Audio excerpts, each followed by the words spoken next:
नमस्ते। Hindi tutorial classes में आप सभी का स्वागत है।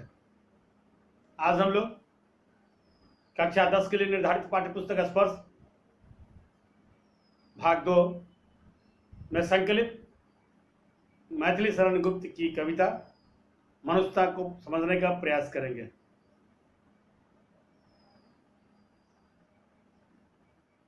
जिसके माध्यम से लेखक मनुष्यता को परिभाषित करने का प्रयास किया है। तो आइए इसकी पंक्तियों को देखें। कहते हैं, विचार लो कि मृत्यु हो न मृत्यु से डरो कभी। विचार लो कि मृत्यु हो न मृत्यु से डरो कभी। मरो परंतु यूं मरो कि याद जो करे सभी। हुई न यूं सुमृत्यु तो वृथा मरे वृथा जिए। मरा नहीं वही कि जो जिया न आपके लिए। वही पशु प्रवृत्ति है कि आप ही चरे। वही मनुष्य है कि जो मनुष्य के लिए मरे। कविता के इस पहले पद में या पद के इन पंक्तियों के माध्यम से कवि ये कहना चाहते हैं कि मनुष्यों को कैसा जीवन जीना चाहिए। कवि की माने तो ये कहते हैं कि हमें यह जान लेना चाहिए कि मृत्यु का होना निश्चित है। हमें मृत्यु से नहीं डरना चाहिए और हमें कुछ ऐसा करना चाहिए कि मरने के बाद भी लोग याद रखें। जो मनुष्य दूसरों के लिए कुछ भी ना कर सके, ऐसे मनुष्यों का जीना और मरना दोनों बेकार होता है। दोनों बेकार है। मरकर भी वही मनुष्य कभी नहीं मरते जो अपने लिए नहीं दूसरों के लिए जीते हैं, क्योंकि अपने लिए तो जानवर भी जीते हैं। कवि के अनुसार मनुष्य वही है जो दूसरों के लिए मरे, अर्थात जो दूसरों की चिंता करे। वास्तव में वही असली मनुष्य है। क्लियर? इसके आगे है कि उसी उदार की कथा सरस्वती वखानती। उसी उदार की कथा सरस्वती वखानती। उसी उदार से धरा कृतार्थ भाव मानती। उसी उदार की सदा सजीव कृति पूजती। तथा उसी उदार को समस्त सृष्टि पूजती। उसी उदार को समस्त सृष्टि पूजती। अखंड आत्म भाव जो असीम विश्व में भरे। वही मनुष्य है कि जो मनुष्य के लिए मरे। इन पंक्तियों के माध्यम से कवि कहते हैं कि जो मनुष्य अपने पूरे जीवन में दूसरों की चिंता करता है, उस महान व्यक्ति की कथा का गुणगान सरस्वती अर्थात पुस्तकों में किया जाता है। पूरी धरती उस व्यक्ति के प्रति आभारी रहती है हमेशा के लिए। पूरी सृष्टि उसकी पूजा करती है। कवि कहते हैं कि जो व्यक्ति पूरे संसार को अखंड भाव की भावना से बांधे रखता है, सही अर्थों में वही व्यक्ति मनुष्य कहलाने के योग्य होता है। आगे है, क्षुधार्त रतिदेव ने दिया करस्त थाल भी। तथा दधीची ने दिया परार्थ अस्थि जाल भी। उसी न क्षितीश ने स्वमांस दान भी किया। सहर्ष वीर कर्ण ने शरीर चर्म भी दिया। अनित्य देह के लिए अनादि जीव क्या डरे। वही मनुष्य है कि जो मनुष्य के लिए मरे। वही मनुष्य है कि जो मनुष्य के लिए मरे। इन पंक्तियों में कवि मैथिली शरण गुप्त ने महान पुरुषों के उदाहरण दिए हैं, जिनकी महानता के कारण ही उन्हें आज भी याद किए जाते हैं। भूख से परेशान रतिदेव ने अपने हाथ की आखिरी थाली भी दान कर दी थी।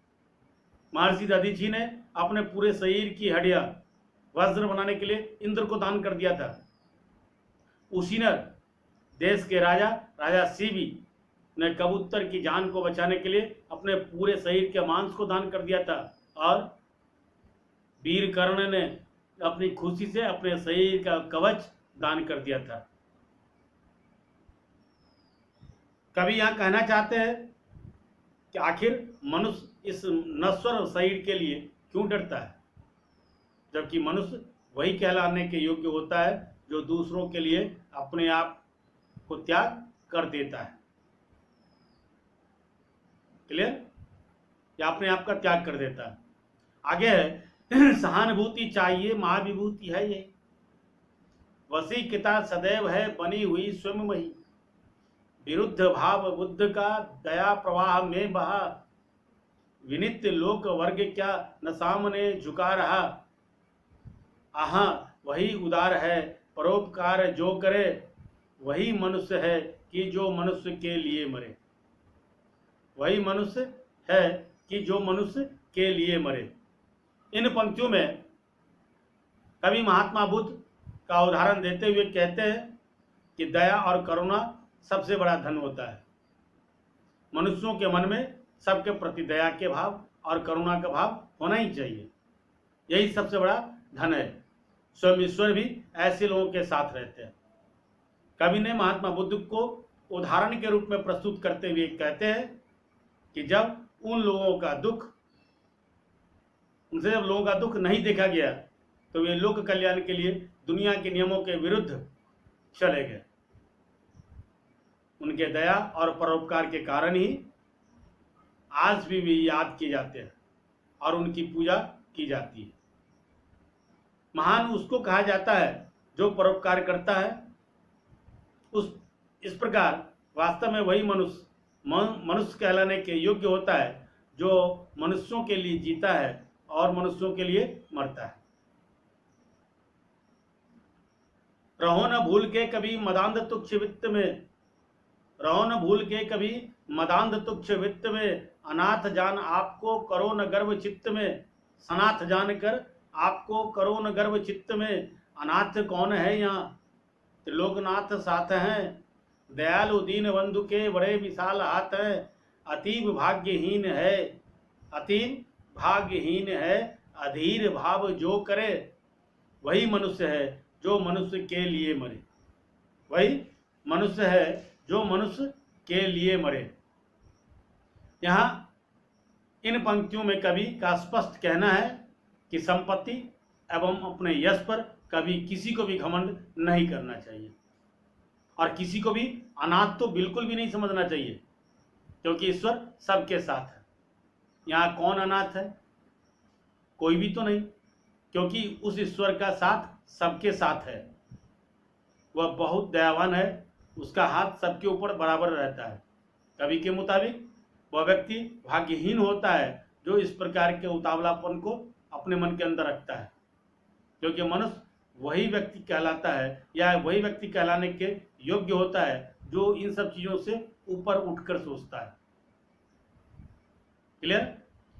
आगे, अनंत अंतरिक्ष में अनंत देव हैं खड़े, समक्ष ही स्वबाहु जो बढ़ा रहे बड़े बड़े, परस्पर अवलंब से उठो तथा बढ़ो सभी, अभी अमर्त्य अंक में अपंक हो चढ़ो सभी, रहो न यहाँ की एक से न काम और कासरे, वही मनुष्य है कि जो मनुष्य के लिए मरे।